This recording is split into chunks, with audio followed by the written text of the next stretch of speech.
I chain smoke and I say fuck a lot. But I accept myself for the way I am. I accept you too. Viewer discretion advised. FBI releases Finder's files after 3 decades. Declassified investigation linked to Tallahassee child abuse case. Federal agents concluded there was no evidence of criminal activity and dropped the case against the Finders.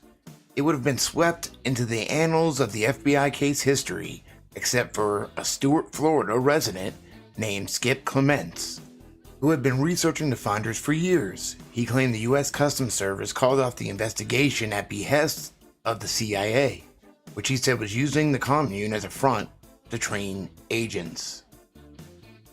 He even convinced at least 2 members of Congress to look into it, and it sparked a Justice Department investigation. Both congressmen have since died. Another document said a customs agent who asked to review evidence in the case was told it was a CIA internal matter. First off, thanks to Ben's Muircroft and Majestic Angel for helping me look into this stuff. It's a very complex case, as you may know. To save time, and because it's done so well, instead of me reading a backstory, I used a clip from a book called Operation Mind Control by Walter H. Ballard. So check this out. According to a Customs Service memorandum, the CIA and FCIA, or Foreign Counterintelligence Agency, a distinct and autonomous organization within the FBI, were both involved in a mysterious group with behaviors similar to the one in Nebraska. Known as the Finders, CIA ownership of this organization was kept secret for 7 years after local law enforcement uncovered its practice of child abduction, kiddie porn, ritual abuse, and slavery. In early February 1987, an anonymous tip to the Tallahassee, Florida police brought cops out like bloodhounds. The caller said 2 well-dressed men seemed to be supervising 6 disheveled and hungry children in a local park. The 2 men were identified as members of the Finders. They were charged with child abuse in Florida. The customs agents determined that the children may have been en route to Mexico from Washington, D.C. Customs had been contacted because police officers suspected the adults of being involved in child pornography, and they knew the Customs Service had a network of child pornography investigators in their Child Pornography and Protections Unit. When the customs agents came on the scene, police had 2 well-dressed white males, Douglas Edward Ammerman and James Michael Howell. The 6 children were identified with full names, but we shall use only first names since they are definitely innocent. The children were Mary, age 7, Max, age 6, Benjamin, age 4, Honeybee, age 3, BB, age 2, and John Paul, age 2. All were taken into custody. According to the customs memorandum, the children were poorly dressed, bruised, dirty, and behaving like animals in a public park in Tallahassee when they were taken into custody. The subjects were living in a white 1979 Dodge van with Virginia plates. When taken into custody, the adult white males refused to cooperate. One of them produced a business card with a name on one side and a statement on the other. The statement indicated that the bearer knew his constitutional rights to remain silent and that he intended to do so. Upon interviewing the children, the memorandum said, the police officers found that they could not adequately identify themselves or their custodians. Further, they stated they were en route to Mexico to attend a school for smart kids. The children were unaware of the function and purpose of telephones, televisions, and toilets, the memorandum said. The children stated they were not allowed to live indoors and were only given food as a reward. One wonders for what. In the van, the Tallahassee police discovered large quantities of records, computer disks, and a U.S. passport. From some of the records, the police obtained identification of the 2 adults and partial identification of the children.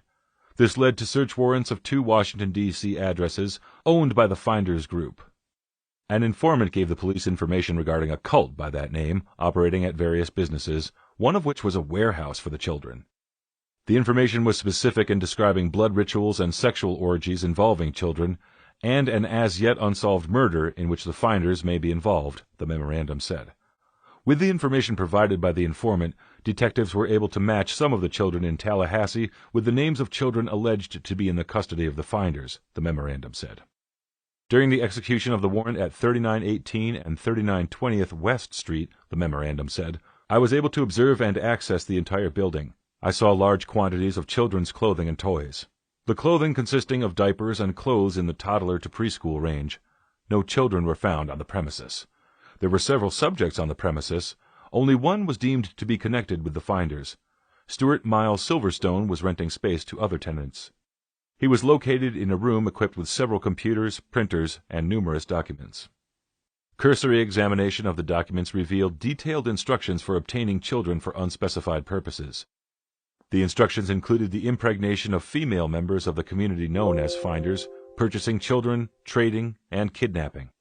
There were telex messages using MCI account numbers between a computer terminal believed to be located in the same room and others located across the country and in foreign locations. One such telex specifically ordered the purchase of 2 children in Hong Kong to be arranged through a contact in the Chinese embassy there.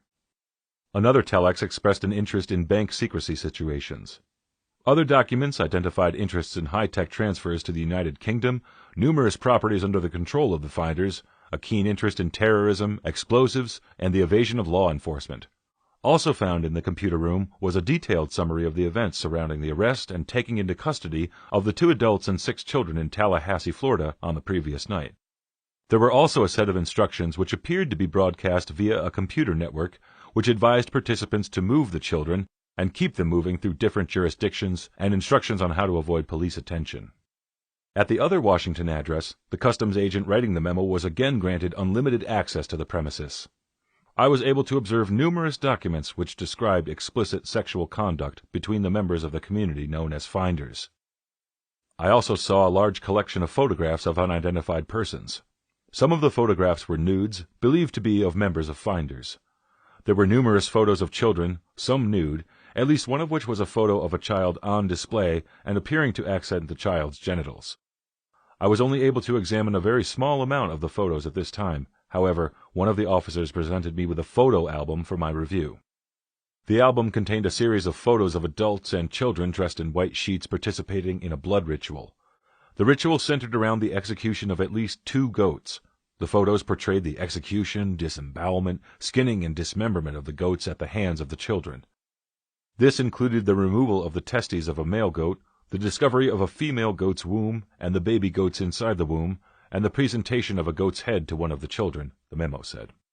Further inspection of the premises disclosed numerous files relating to activities of the organization in different parts of the world. Locations I observed are as follows: London, Germany, the Bahamas, Japan, Hong Kong, Malaysia, Africa, Costa Rica, and Europe. There was also a file identified as Palestinian.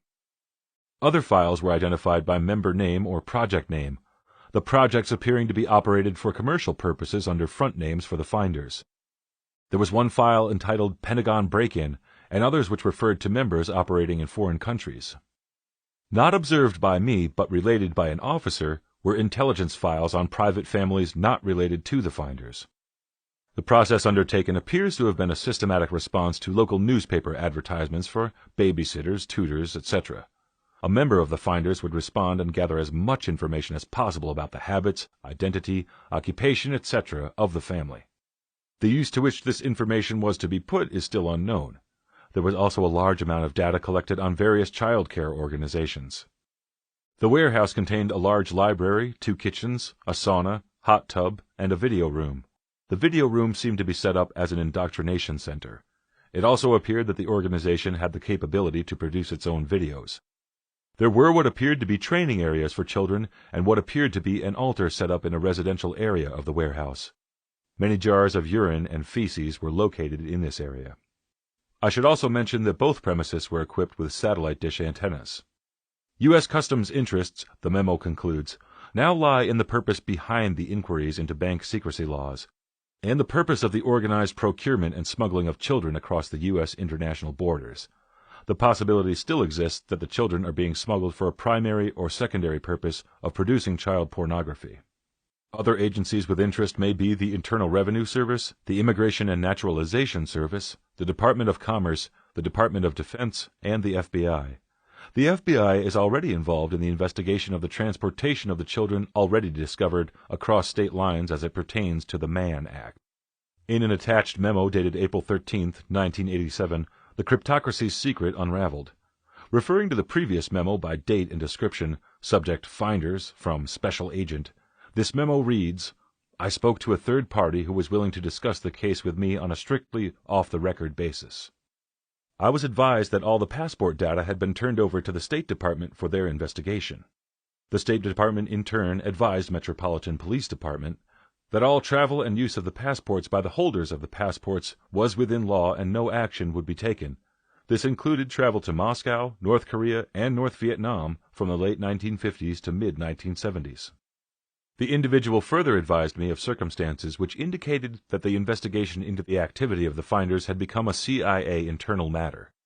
The police report has been classified secret and was not available for review. I was advised that the FBI had withdrawn from the investigation several weeks prior, and that the FBI Foreign Counterintelligence Division had directed the police not to advise the FBI Washington Field Office of anything that had transpired. No further information will be available, no further action will be taken. An attached chronology points out that the CIA made one contact and admitted to owning the Finers organization as a front for a domestic computer training operation, but that it had gone bad. CIA defers all further contracts to FCIA, Foreign Counterintelligence Agency, is a distinct and autonomous organization within the FBI. The conclusion of the chronology reads, children discovered in Tallahassee were eventually turned over to individuals claiming to be parents or guardians. As far as is known, no details of CIA or FCIA involvement ever became public, was the final line of the Customs report. The children were eventually released to their mothers. Here's 4 out of 5 of the moms, left to right. From the left, Kristen Noth, mother of Ben, 4. Judith Evans, Honeybee, 3. Paula Arico, Mary, 7, and John Paul, 2. Carolyn said, Phoebe, 2. And not pictured, Patricia Livingstone, son Max, 6. And here's a couple things that should be mentioned. They started investigating in December of 1986. That's why they took off with the kids. An investigation of the group began last December of 1986 with a complaint of child abuse, sexual abuse, and that it was some kind of satanic cult. But we were never able to prove any of the allegations. They were tipped off they were going to be investigated, and that's why the kids were on the road in the first place. Also worth noting is there was a hole found in the basement of the duplex in DC. Where have I heard that before? Detective Bradley expressed concern about some info from 3 sources about a hole that was discovered in the basement of the W Street house. Neighbors said a number of persons had visited the 2-story colonial-style home saying they were looking for the Chinese embassy. They were always Oriental, said Dan Mulholland, a medical student who lives 2 doors down from the home. On one occasion, a man who was looking for the finders said that the address had been advertised in Europe as a youth hostel.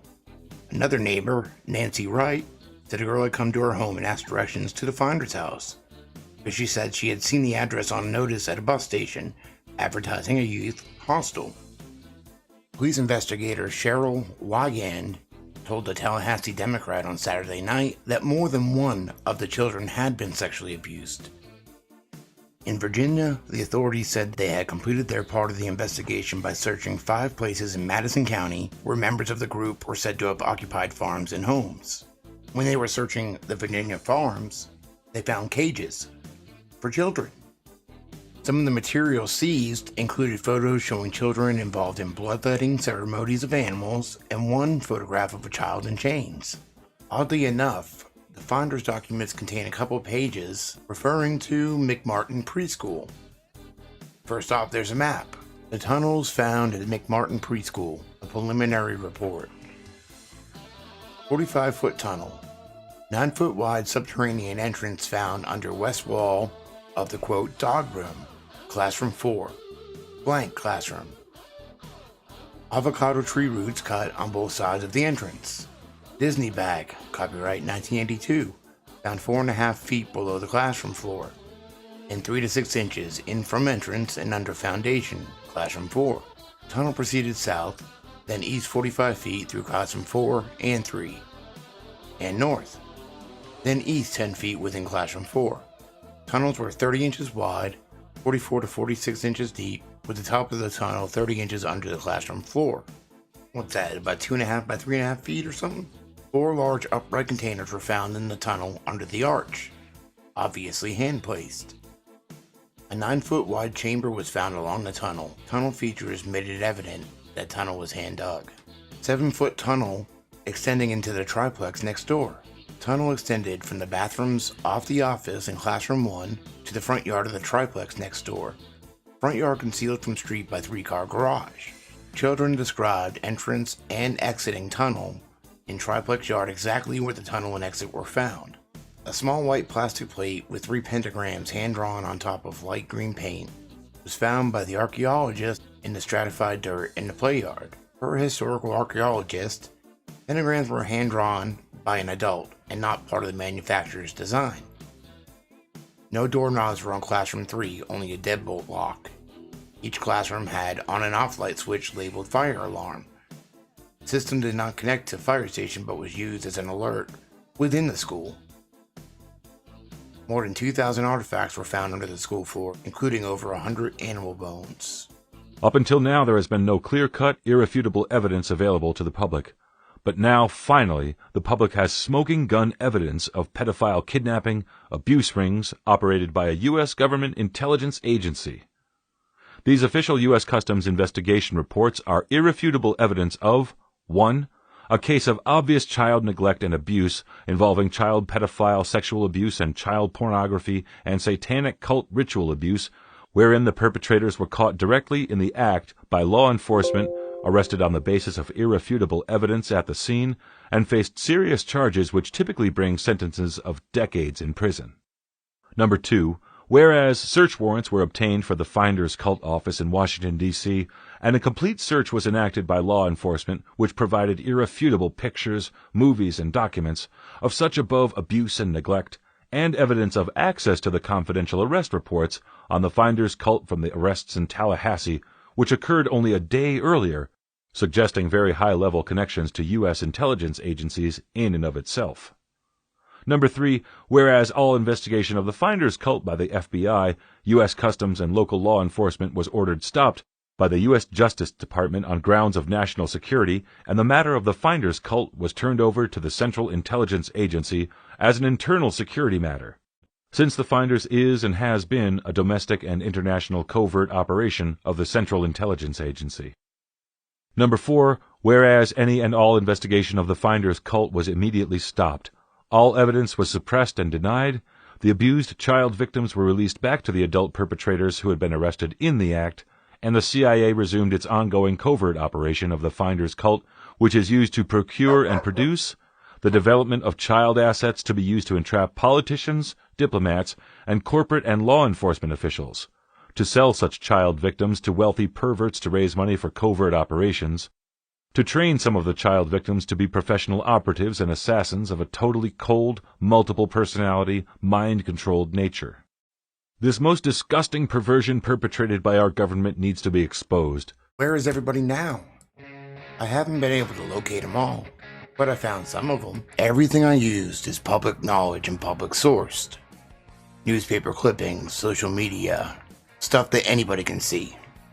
It's just an interesting case, and they seem to have disappeared. And again, I want to thank Ben's Muircroft, Majestic Angel, The Unknown Observer, who has a YouTube page. It's pretty good. You should check him out. I'll leave a link. From the Tallahassee Democrat, Thursday, February 19, 1987. Marion D. Petty, the mysterious founder of the Finders, is said to be in India, but purportedly says in a memo to reporters to have resigned as the group's leader, quote, to devote myself full-time to Zen walking. Like Kung Fu? The unsigned one-page memo from MD Petty was hand-delivered Wednesday. Here is the text of the letter. I didn't know that I was the leader of the Finders. I thought I was just a consultant on wit and humor. If I ever was a leader, I hereby resign to devote myself full-time to Zen walking, and I recommend that the Finders hold an election as soon as possible. The brief message raised more questions about Petty, who is often called the Stroller by followers because his love of walking. Family members and followers say Petty, 66, is a widely traveled retired Army Master Sergeant who leads his followers on elaborate game-playing exercises. Sounds like he's fucking crazy to me. The return address on the computer-printed message is given in care of Joseph Chilton Pierce in some made-up place in India. So Douglas Ammerman, 27, his father, Clarence Ammerman, a University of Florida agriculture professor for 29 years, traveled from Gainesville to testify that he believed his son would show up for court. James Francis Howell, a high school math teacher from Long Island, New York, described a bright son who joined the Army Reserve in 1984. "I know Michael to be someone who keeps his word," the father testified, and pulled out a pocket-sized album of photographs, anxious to show the judge his son in a less incriminating light. "Look at my kids!" But when asked, neither father was willing or able to post any of their property towards their son's release, leaving the prosecutor to later comment that not even family wants to gamble on these two. One father's testimony didn't reflect the closest of family ties, as Clarence Ammerman testified, "Well, we didn't see a lot of Doug since he finished high school. We haven't had much contact in the past 4 years." But Clarence Ammerman and his wife Beatrice testified their son showed up on January 20th at their Gainesville home with a little boy, almost 3 years old, announcing he was their grandchild. During that 1-hour surprise visit, the Ammermans described the toddler as healthy and clean. Later, when the big story broke of the arrest of 2 men in coat and tie in the company of 6 scruffy children, the Ammermans said they heard from Ed and Tommy Simmons, farmers in nearby Archer. The Simmons told the Ammermans, a lot of M's in these people's names, that shortly before their Tallahassee arrest, Doug Ammerman and Michael Howell and 6 healthy-looking children had been camping on the Simmons farm. Meanwhile, testimony from 2 women who say they're the mothers of 3 of the children, Patricia Livingstone, it's actually Livingstone, this one got it wrong, and Paula Errico, unearthed a few more details of the shared parenting style of the Washington, D.C.-based Finders community. Asked if they gave permission for a trip all the way to Mexico, the destination the defendants gave police, both mothers insisted they had total faith in the men, no matter how far away they traveled. And Errico, who named her 7-year-old girl Jordan, but lets the child call herself Mary, testified that rather than enroll her to school, she educates her daughter at home. Errico's other child, 2-year-old John Paul, also was on the trip. "I felt a need to separate from him," Errico testified. The officer, Judy Sachoki, recounted the afternoon of the arrest. She described all 6 children, ranging in age from 2 to 7, as dirty, bug-bitten, with scratched legs, wearing no underwear, mismatched socks, and hungry. The oldest, Mary, aka Jordan, was peeling oranges for the smaller children, and a strong odor of urine wasted from the blankets in the van, the officer testified. Ammerman first identified himself as Kenny Rogers. Should have came up with something more original. And Hallwell goes into a trance when questioned. And the mother with the 2 kids, Mary, aka Jordan, and John Paul, Paula Errico. Paula Errico, Rossi, October 26 at 6:06 p.m. Heads up and FYI. Apparently there has been a data dump by the FBI pertaining to the 1987 events that involved my group at the time, the so-called Finders. I don't see anything new, except the usual vitriolic responses by idiots who are always looking for a new way to bash someone. Lots of Twitter junk. I'm sure there will be more. So I just received a phone call from a reporter asking for a statement. I said it was all trumped up stuff at that time and there is nothing new since. And I made a decision not to publicly name or show any of the kids' Facebook pages that I found, but I did confirm this one, and I found her son too. If you check out our website for Seekers and Settlers, aka the Messy Hair Commune, an international community in Tallahassee, Florida. If you are seeking a community free of dogma and social constraints, then this might be the place for you. But then again, it might not be. Seekers and Settlers, SANS, is a communal household of 2.5 acres of wooded land 10 miles south of Tallahassee, Florida, in a neighborhood where a number of friends bought land homes near each other in order to have a land co-op type of arrangement. About 20 families get together regularly for potluck dinners, to play music, go swimming, or to do work projects. Older community directories have this area listed as Woodville Grapevine, but we call it Spiral Garden. Tallahassee also has several other true land co-ops, a large food co-op, alternative schools, and a strong alternative community. As seekers and settlers, we are looking to form a growing communal household with those who have some skills, an above average sensibility about life, and need to try something different. We're pretty laid back and like to maintain a certain casual yet steady pace. We want life to be as stress-free and creative as possible. But if you're looking for a place to loaf, look elsewhere. We've got work to do. We welcome visits by anyone serious about living in a community or experienced community members who think Sands might be the right one for them. But please do not bother contacting if A, you haven't checked out all of our links, B, you're looking for a typical community, C, you plan to arrive with no money, no food, and a broken car, D, you don't like our sense of humor.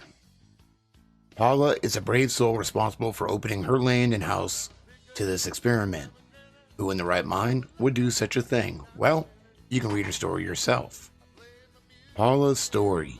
One of my ideas for our community is Wanderers and Settlers, a base for those who want to spend some of their time traveling, but also want a home where they can come to recenter and refresh themselves. Ultimately, I want to be free to do the same, wander to other places, knowing that all will be cared for by those who are the current settlers. Plus, I have other ideas for supporting those of us who wish to perform right livelihood and work out of our home or work and travel. I have lived in international communities most of my adult life, and I want to live in a community for the rest of my life.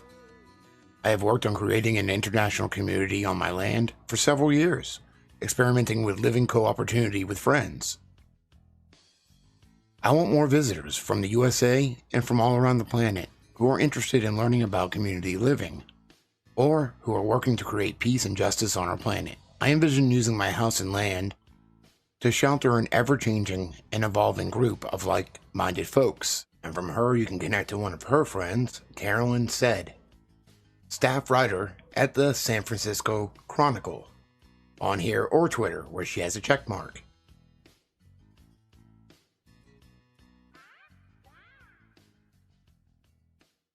Although I have not been able to confirm her son, BB, and he's one that I haven't been able to find yet, but it probably wasn't his real name anyway. And from Paula's page, we can also find her ex-husband and father of one of her kids, John Paul. If we type in Holwell, we find a Merlin Michael Holwell, and it looks just like an older version of James Michael Holwell.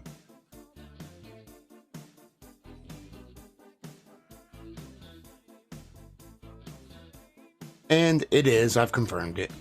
And he is also self-employed. Merlin's Magic Touch. What the fuck? And I was also able to find Kristen Noth, owner-partner of Foresight Alliance,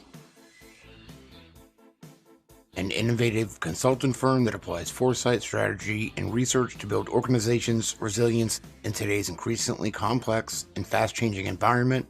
We expand our clients' perspective and extend their thinking via our suite of customized services, research, and analysis in years of experience. It's a consulting agency. And I'm pretty sure I confirmed her son, Benjamin. The only ones I haven't been able to find is Patricia Livingstone, which I found her. I found her address and all that, but I can't find any social media on her. And I found her son. He seems to be doing fine too, Max. I also haven't been able to confirm Judy Evans, or her daughter, Honeybee Evans. And I wasn't sure about Douglas Ammerman. This is from an old Yahoo group. Wednesday, December 13, 2006. This past weekend, I made the acquaintance of two people who, it turns out, have a strange history. Kristen Noth, who sometimes goes under the name Kristen K. Noth with an N, and currently goes by K. Noth, and Douglas Ammerman. During the late 1980s, they were members of a communal group known as the Finders. The Finders began as a loose association in the late 1960s under the guidance of Mary and David Petty. Although Petty died in 2003, the group probably persists today as a web of acquaintances. One can find quite a lot of material on the internet about the Finders, but almost all of it consists of reprints and rehashes of a series of news articles dating from 1988, when the Finders had their only run-in with the police. It was 1987, but he was close. I met Noth and Ammerman during the first 3 days of the week of December 10th, 2006. My fiance and I moved to Floyd, Virginia in February, and we were trying to convince my son to move to Floyd. He was visiting with us to look at houses for rent. Noth had placed an ad in the Floyd Press for some property she was just finishing purchasing. My son and I met her at the property, and he was inclined to rent the place. We had Noth and Ammerman over to our house the next evening and gave them a check for the first month's rent and deposit. But there were several unusual details about the arrangements that bothered us. Oddest was that they insisted that there be no written rental agreement, that all business be conducted on the basis of mutual trust. I had trouble sleeping that night, and out of curiosity, began Googling Noth and Ammerman. With only a little effort, I found an abundance of discomforting news reports and lurid speculation. I didn't know what to make of any of it, but being leery of getting involved in an open-end rental in what could, at the very least, have been a scam, we decided to cancel the arrangement. I called Noth the next day with a concocted story about my son changing his mind about moving to Floyd, returned the keys to the property, and got my son's check back. This was my only personal contact with anyone connected to the Finders. I started making detailed notes of my meeting with Noth and Ammerman in case additional complexity should arise, and I include these notes at the end of this memo. In 2000, Noth was seeking a position as a house sitter. Caretaking housekeeping situation wanted. Kristen K. Noth, noth@his.com. Professional couple with property management experience and excellent references available for caretaking/house sitting for exceptional people and properties in DC, short or long term. That's kind of scary. She enunciates carefully with no apparent regional accent, speaks in a rather deliberate, paced fashion, gives an impression of good manners and education. She's guarded in her speech as well, giving away no more information than she needs to. She said that she was a writer and journalist by trade, but didn't volunteer the genres in which she worked. She said she had recently taken a job as an analyst to bring in some extra money, but didn't name the organization for which she worked. So basically it was a trailer on a larger land plot with a bigger house in the back. She said that she and her boyfriend would be living at the larger house, but only intermittently. At some point, Kay mentioned that she was looking to rent the house to someone who wouldn't draw attention. I think she may have added, of the police, but that may have been only my interpretation. I said that she didn't need to worry that Walter didn't use drugs. I took that to be the thrust of her remark, a reasonable concern for a landlord. We asked whether she would be keeping any farm animals, since there were several sheds on the property close to the house. She said her and her boyfriend were thinking about buying 2 or 3 goats, but they'd keep them in the paddock across the driveway, well away from the house. Kay's boyfriend's name was Doug Ammerman. He was a little shorter than average, I'd say, but sturdy. I guess about 160, 170, middling long wavy brown hair, and not very well trimmed beard. He wore a visored cap, I think with some sort of bluegrass music motif, that he kept on throughout their visit. Otherwise, I'd say he was dressed in a casual way, actually indifferently. I noticed a small tear in his canvas trousers. He had a slight rural southern accent and spoke in a less mannered way than Kay. Kay had said earlier that he was a musician, apparently interested in bluegrass and old-time country music. It was he who had discovered Floyd and was pushing for the two of them to move there. He said that he ran across Floyd on his way back from the Galax Fiddlers Convention, which is held each summer in Galax, Virginia, about 50 miles from Floyd. Kay also mentioned that he was interested in Brazilian music and that he traveled a lot to Brazil. I tried to draw him out on the subject, but he wouldn't talk about it. I can't quite say why. I don't think he had any real interest in or knowledge of Brazilian music, but that's just the impression I got. I do believe that he was enthusiastic and knowledgeable about old-time music though. When he asked about signing a rental agreement, Kay and Doug appeared taken aback. Kay said she thought she had been clear earlier, that there was to be nothing in writing, that they preferred their relationships were based on trust. I was surprised in turn, but the property was so desirable that Walter and I agreed. So they got home, he talked to his wife, and they had misgivings about the commitment that they had just made. The lack of a written agreement, the cash deposit for electricity, the body language and guarded speech of Kay and Doug, and so forth. We couldn't quite put a finger on why we were so uneasy, so we decided to sleep on it. I woke up around 3 a.m. and unable to go back to sleep, I started searching for information about the two on the internet. He wanted to see if they were scam artists. Instead, he ran across the first references to the finders that he had ever read.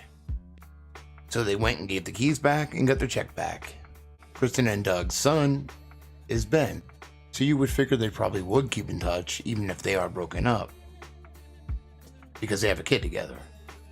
Going back to Kristen's Facebook page, in 62 she moved to Pakistan, in 66 she moved to New Delhi, in 68 she moved to Somalia, and in 70 she moved to DC. And then in 80, Washington. Is that odd? So going through her friends, I was looking for musicians. This one sticks out, Tommy Stone.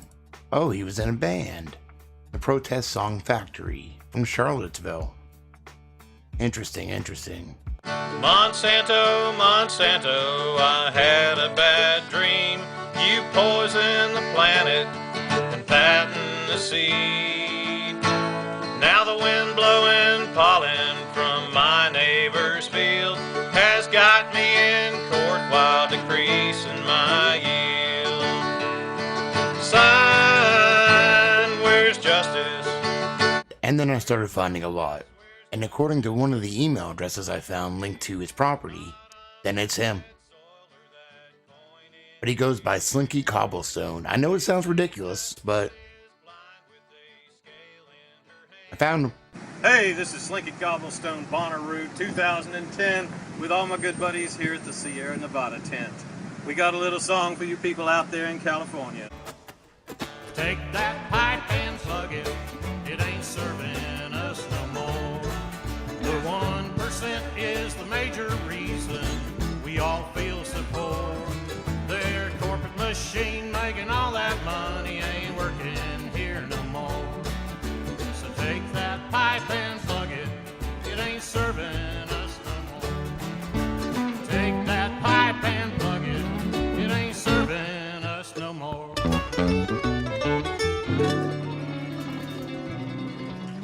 All right, thanks.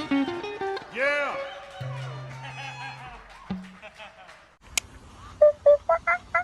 Fucking stoned.